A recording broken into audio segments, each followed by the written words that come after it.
వ్యవస్థ పట్ల ఉన్న గౌరవాన్ని దయచేసి కాపాడమని కోరుతున్నాను అధికారుల్ని.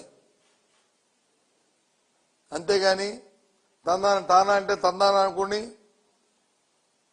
ఏంటండి ఇది? రాంబాబు ఇన్సిడెంట్ చూసాం మనం. ఆయన ఏదో మా నోరు జారారు అన్నారు. చెప్పారు ఆయన, నా వయసుకి మాట్లాడడం సరికాదు,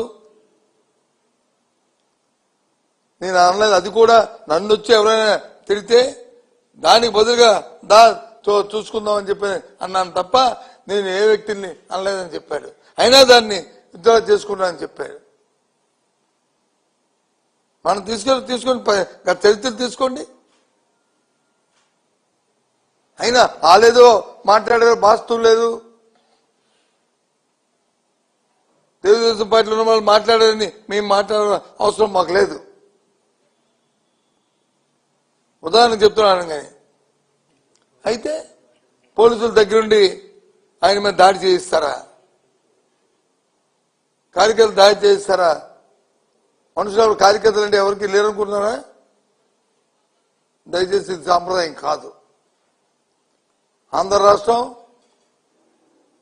తెలుగు ప్రజలు భారతదేశంలోనే అందులో స్వామ్యులనే ఒక పేరు ఉంది. చట్టాన్ని గౌరవిస్తారనే ఒక పేరు ఉంది, ఒక నాండు ఉంది. దయచేసి చంద్రబాబు నాయుడు గారు ఇలాంటి అప్రతిష్టలు మూటగట్టుకోకండి. పోయింది మీ పరిపాలనది ఆ పేరు. ఇప్పుడు మళ్ళీ ఇది ఒక బీహార్ లాగో తయారవుతుంది. ఇదేనా? రాష్ట్ర ప్రజలు ఆలోచించమని కోరుతున్నాను ఈ ప్రభుత్వం ద్వారా పనితీరుని.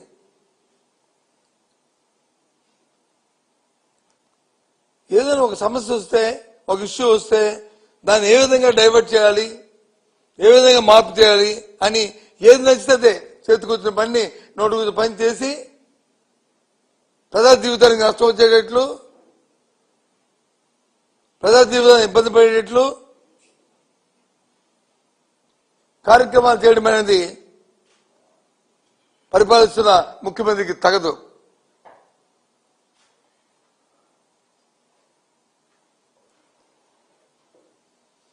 ఆ దేవదేవుడు వెంకటేశ్వర స్వామి ప్రసాదం గురించి వచ్చింది ఇష్యూ.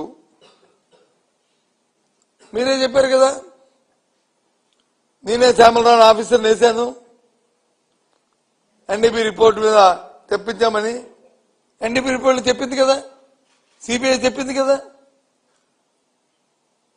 చెప్పిన తర్వాత మరి మీరు వేసిన సిబిఐ, సుప్రీంకోర్టు, మీరు వేసిన సిట్టు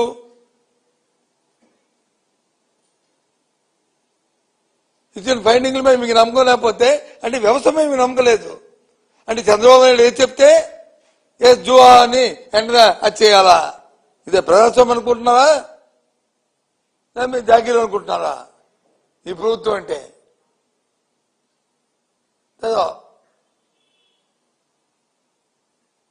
ఏంటిది?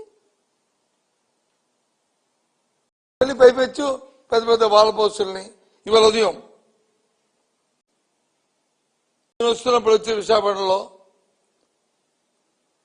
ఎంతో శాంతియుతంగా ఉన్న మా ఉత్తరాంధ్ర ప్రాంతంలో మళ్ళీ అక్కడ వాల్ పోస్టు. ఏం చంద్రబాబు ఏం చేద్దాం అనుకుంటారు మీరు? రాష్ట్రాన్ని రావణకాశ చేద్దామనే మీ ఉద్దేశం? సమాజంలో వర్గాలకు తగులు పెట్టి దాని నుంచి లబ్ధి పొందామనే, రాజకీయ లబ్ధి పొందామనే మీ తాలూకా దుర్బుద్ధి. దానికి వచ్చి ఒత్తాస పలుకుతున్న ఎన్డీఏలో ఉన్న జనసేన, భారతీయ జనతా పార్టీ నాయకులు ఎందుకు మీరు మాట్లాడట్లేదు? తప్పు ఎందుకు చెప్పట్లేదు? అధికారం మీదే కదా. ఒకవేళ తప్పు జరిగితే తప్పు చర్య తీసుకోండి. ఎవరు వస్తున్నారు? న్యాయస్థానాలు ఉన్నాయి కదా, మీకు అలవాటే కదా. లేని కేసులు లేనివి ఉన్నవి ఆపాదిస్తూ పెట్టి మేము హింసించడమైంది. చేయండి, న్యాయస్థానంలో తెలుసుకుంటాం. అంతేగాని ఏంటిది? మంచి అంబటి రాంబాబు గారు ఎప్పుడు మాట్లాడుతుంటారు, ఎప్పుడు అసభ్యంగా మాట్లాడలేదే, ఎప్పుడు లైన్ తప్పి మాట్లాడలేదే. ఆయన్ని అక్కడ ఉన్న ఎదురున్న వ్యక్తులు వచ్చి ఆయన తిడితే, ఆయన దుర్భాషాడితే ఆయనే మానవుడే కదా, ఆయన దాన్ని రియాక్ట్ అయ్యాడు. దాన్ని మళ్ళీ ఇంటికి వచ్చి పశ్చాత్తాపంగా దాన్ని అనకూడదు అని చెప్పి విత్డ్రా అయ్యాడు. 4-5 గంటలు ఏమో రాత్రి 10:30 చేసిన పని నువ్వు సాయంత్రం 7 గంటలకు ఎందుకు చేయలేదు? ఒకరోజులో ఏమైనా జరగకూడదు జరిగి ఏమైనా ఇబ్బంది పడితే తిరిగి పైకి వచ్చి ఆ కేంద్రం మొత్తం అంటాడు చూస్తారు తడాక. ఏంటి చూస్తారు తడాక? ఇది ప్రజాస్వామ్య దేశం. ఇది నువ్వేదో నిన్న కాక మన అమెరికా చూస్తుంటావు. నీకు డెమోక్రసీ గురించి కానీ చట్టాల గురించి కానీ తెలియకపోతే తెలుసుకో. భగవంతుడు నీకు అవకాశం ఇచ్చాడు, నీ ముఖ్యమంత్రి నీకు అవకాశం ఇచ్చాడు, కేంద్ర మంత్రిగా చేశాడు. అంతేగాని పౌరుషం మాటలు పనికిరావు. ఆ మాట చుట్టుపోవు. ఒక నోటు తప్పు మాట్లాడితే, ఒక పౌరుషం మాట్లాడితే ఆ మాటతో ఇక ప్రతిఫలం అనుభవిస్తారు. ఏంటి తెలిసేస్తారు? అర్థం అవట్లే. ఈ రాష్ట్రంలో ఎప్పుడు చూడలే ఈ తెలుగు రాష్ట్రాల్లో ఇలాంటి పరిణామాలు. అందులో మా ఆంధ్ర రాష్ట్రంలో అయితే ఇంకా జాగ్రత్తగా ఇంకా ఉంటాం. ఎందుకోసం ఇది? దేనికోసం? చేతనైతే మంచి పిల్లల్ని, చేతనైతే మంచి గవర్నెన్స్ ఇయ్యు, ప్రజలతో సభాష్ అనిపించుకో. చేత కాదు కానీ రైతులకు వచ్చి కనీసం ఎరువులు ఇవ్వలేని పరిస్థితి, దిక్కుమాలిన పరిస్థితి ఉంది వాళ్ళ రాష్ట్రం.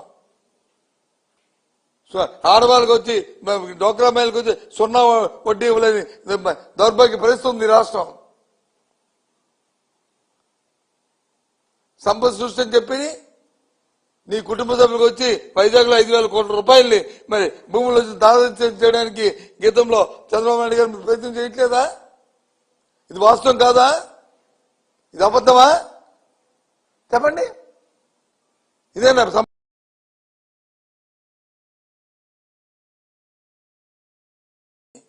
నో పరిణామపడి ఆందోళనతో మాట్లాడుతున్న మాటలు ఇవి, బాధతో చెప్తున్న మాటలు ఇవి. ఇవన్నీ కూడా ఎందుకంటే ఈ పరిస్థితులు ఉన్నాయి.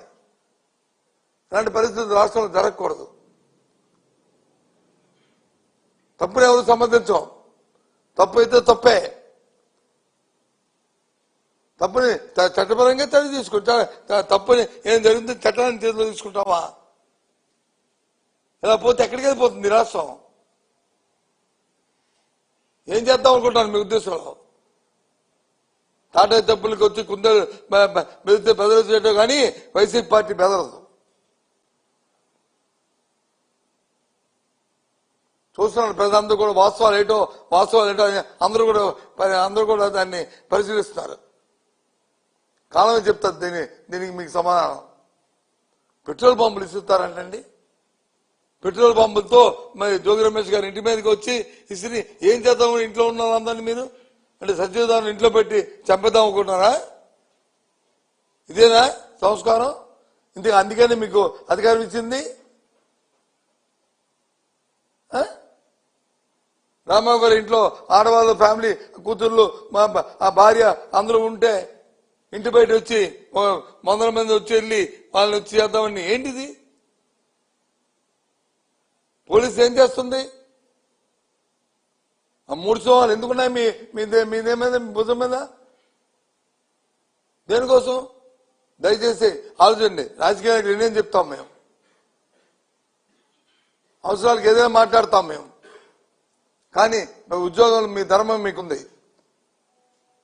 ధర్మం కాపాడడానికి ప్రయత్నం చేస్తే ఒక మంచి పోలీసు వ్యవస్థని అనే పేరు ఉంటుంది. ఈ రాష్ట్రంలో ఉన్న పోలీసు వ్యవస్థ పేరు దయచేసి ఆ వ్యవస్థ పేరుని చెడగొట్టారు. ఇక్కడి నుంచేనే మీరు చట్టానికి అనుగుణంగా రాజ్యాంగ బద్దులుగా కార్యక్రమాలు చేయండి. ఈ జరిగిన సంఘటన పట్ల అటు చట్టపరంగా ఇటు జాతీయ స్థాయిలోనూ దీన్ని ఉద్యమం చేయాలని నిశ్చయించాం. రేపు మా అధ్యక్షుడితో మాట్లాడిన తర్వాత ఈ కార్యక్రమాన్ని మిమ్మల్ని ప్రకటిస్తాం.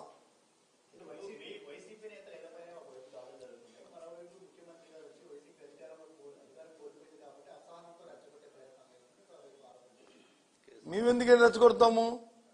దేనికి రెచ్చగొడతాం? బాంబులు ఇస్తామని మేము రెచ్చగొట్టాం, పెట్రోల్ బాంబులు ఇస్తామని మేము రెచ్చగొట్టాం. ఏంటి దేనికి? పెట్రోల్ బాంబులు ఇస్తామని మేము రెచ్చగొట్టామా? లేదా ఫ్లెక్సీలు పెట్టమని చెప్పి మేము రెచ్చగొట్టామా?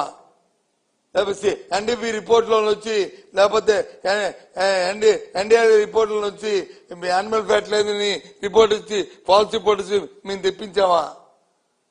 ఏంటిది?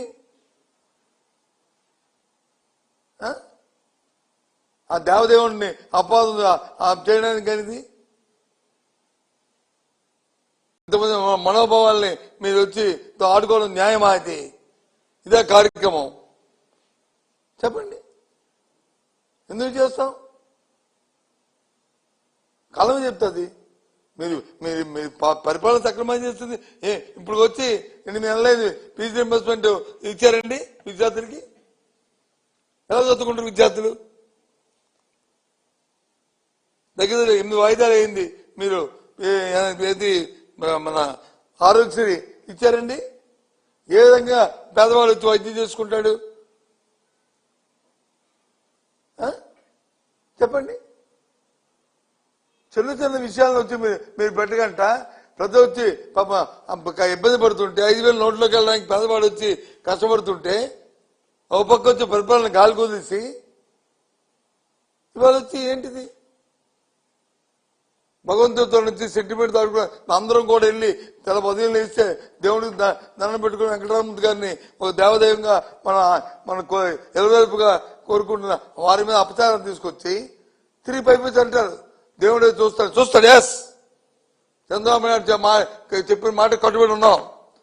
తప్పు చేసేవాడు దేవుడు క్షమించడు. అది నువ్వా నేనని కాదు, ఎవరైనా సరే అనుభవిస్తావు. తప్పదు. ఇది ఆ దేవుడి మీద అనుభవిస్తారు. మీరు చెప్పిన మాట చెప్తున్నాను. ఎవరు తప్పు చేస్తే, ఏ పార్టీ తప్పు చేస్తే, ఏ నాయకుడు తప్పు చేస్తే ఆ దేవదేవుడి మీద వచ్చి అపాధలు తీసుకొస్తే వాళ్ళు అనుభవించక తప్పరు. నువ్వేమి పెద్ద అతిథులు కాదు, నేనేమి అతిథులు కాదు, ఎవరు అతిథులు కాదు. దానికి కట్టుబడి ఆ మాటకి ఏంటిది వచ్చినట్టుగా? అందుకే జరుగుతున్న 2 రోజులు జరిగిన పరిణామాలను తీవ్రంగా ఖండిస్తూ ఈ ఫ్యూచర్ లాంటి జరగకూడదు రాష్ట్రాలను కోరుకుంటూ, మరో బీహార్గా అవ్వకూడదని మరి ఆ భగవంతుని కోరుకుంటూ, మంచి పరిపాలన ఇవ్వడానికి ఆ భగవంతుడు ఆ బుద్ధి ఇవ్వాలని కోరుకుంటూ దీని మీద కార్యాచరణ రూపొందిస్తున్నాం అని తెలియజేస్తున్నాం.